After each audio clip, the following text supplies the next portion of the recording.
I'm going to start off like this with just keeping a steady beat and working with those 4 notes. Now you think about the different combinations of what you have. Basically, I'm just going to mix things up and break it down for you into a series of possibilities. One might be this. 1, 2, 3, 4.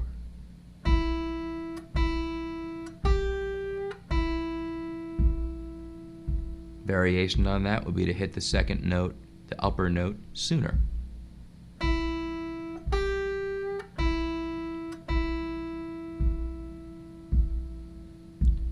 Or maybe like this.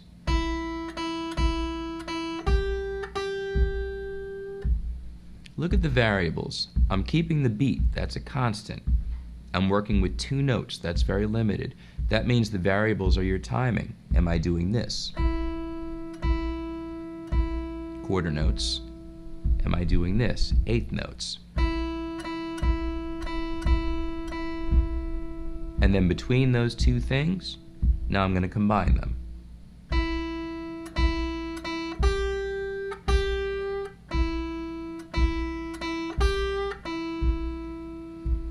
Very simple statements, but in the right context, that's going to sound just right.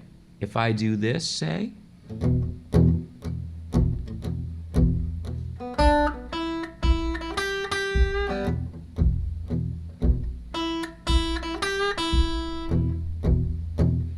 and all I really added to that was I sped up the tempo a little bit.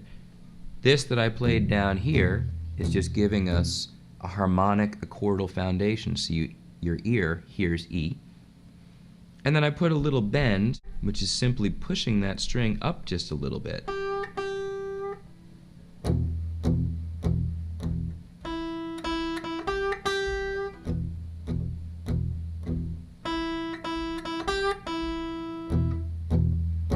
And notice how just combining those lines with that simple chordal pattern really makes it sound like we're into a song.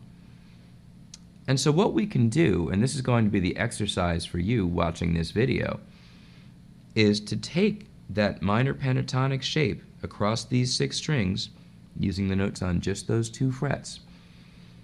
And we're going to divide things up into small segments. So our first one was this.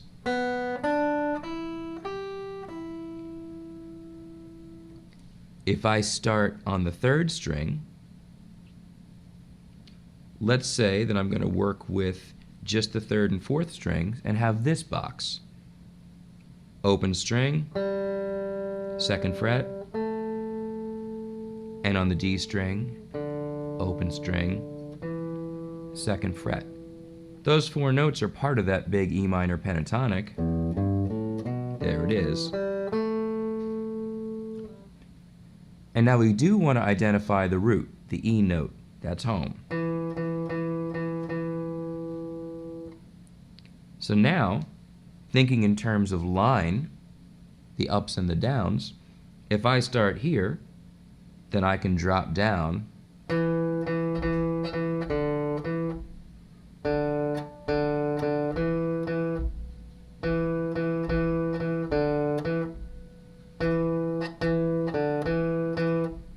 I can move to the next string and I'm going up.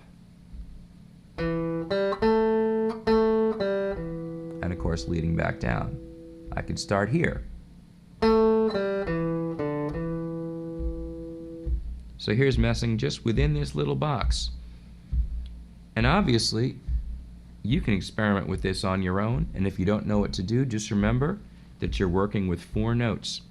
And all you're listening for is whether your idea sounds like it's leading somewhere. This is leading somewhere. When I talk about line, the shape of it, going up, da da da da, back down to here. Now applying the idea of call and response.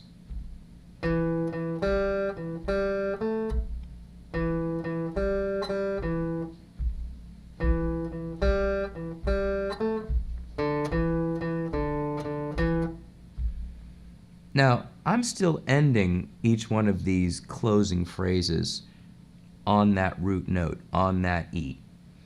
And that's to keep things simple and really to illustrate the idea of open the door, walk through it to where you're going, and you close the door.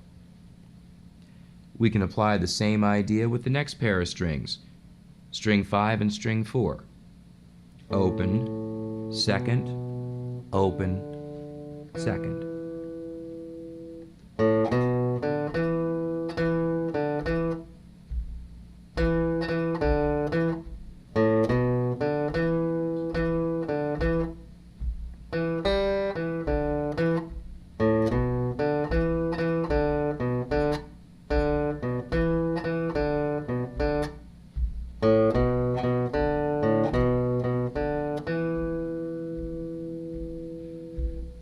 Now, I understand you might be sitting there saying, well, that's easy for you to do because you can get around the whole neck, and now you're just limiting yourself and using your musical ideas to work within this small area. But really, just keep in mind, if you're talking about 4 notes and you're really listening to that idea of up and down and that idea of call and response, it's important for you to learn licks. You absolutely want to be able to learn from the people that have gone before you. And there's no musician on the planet that didn't do that. That's a necessary part of your development as a player. But at the same time, if right from the beginning you can start to explore, just limit yourself to that small area of the neck and see what things sound like, you'll start to realize that everyone you've ever met that never took lessons, that seems to have a natural affinity for an instrument, they do have a natural affinity for the instrument, but what they really have is the ability to intuitively recognize that sense of phrasing and line, but they still got there through trial and error. And I guarantee you none of those people got there without many, many hours with that guitar in their hands. Let me close up this segment with just throwing out a couple more small patterns and then extending those patterns to include a couple more notes. So let's say that we're working with pairs of strings. 6 and 5 would give you this box. O, 3, O, 2.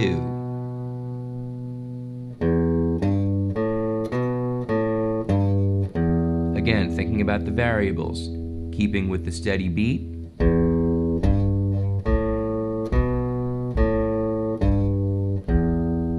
doubling up with eighth notes.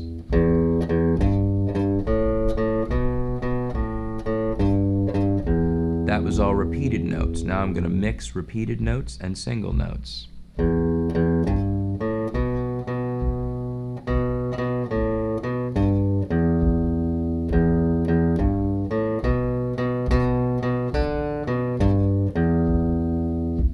Now in that one, I went on to add a note on the 4th string from the 6th string. O, 3, O, 2, O.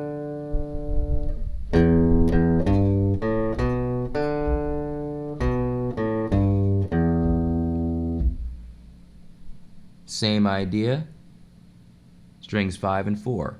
Spoke about this a moment ago.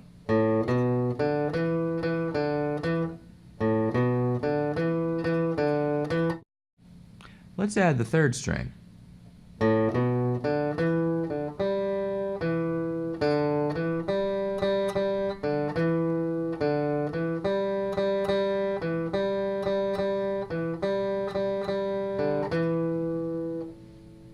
Now, something real helpful in working with this is if you pick a very simple rhythmic idea and just repeat it. This is a device that every guitar player on the planet uses. It helps make things sound organized because you're essentially using that rhythmic pattern, that particular rhythm, as a musical motive, as a musical idea that your listener's going to recognize. So if your pattern is ba, ba, ba, bom,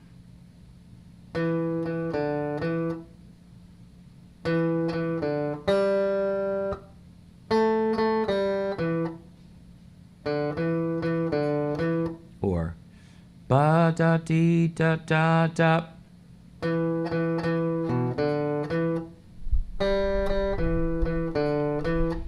You can see how the possibilities are practically endless. Continuing on with our boxes, strings 4 and 3, O, 2, O, 2. Let's add string 2 to that.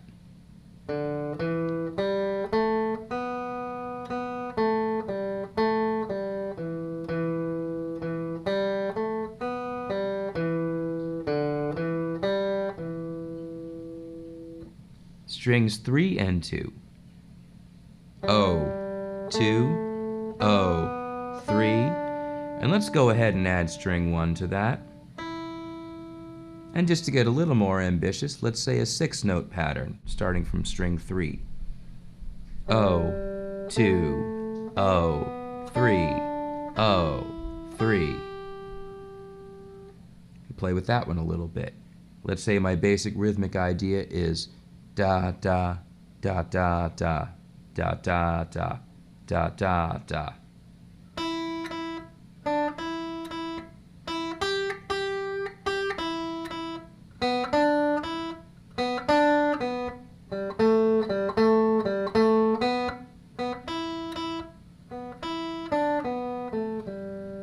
And I can end that back on that E. As you start expanding your patterns, it's real helpful for you to recognize where those roots are, where those E's are. The open 6th string, the 2nd fret of the 4th string, and the open 1st string. So now I'm just going to mix this up a little bit, and this is something you absolutely should try. You could use a backing track in E, but you can just as easily sit down, keep time. Just imagine yourself out on the front porch. And you'll notice that I'm going to work within the individual boxes, but as I move through the phrases, I'm going to change boxes. They're also going to overlap.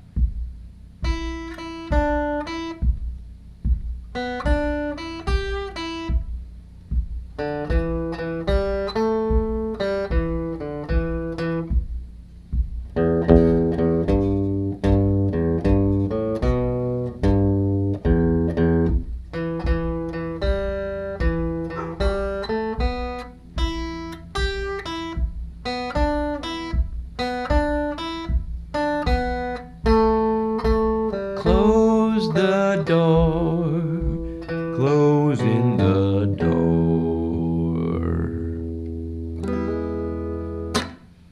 There's a lot in there, but there's so much you can dig into when you start exploring. So get started and have fun with it. We're going to pick it up shortly with step 2.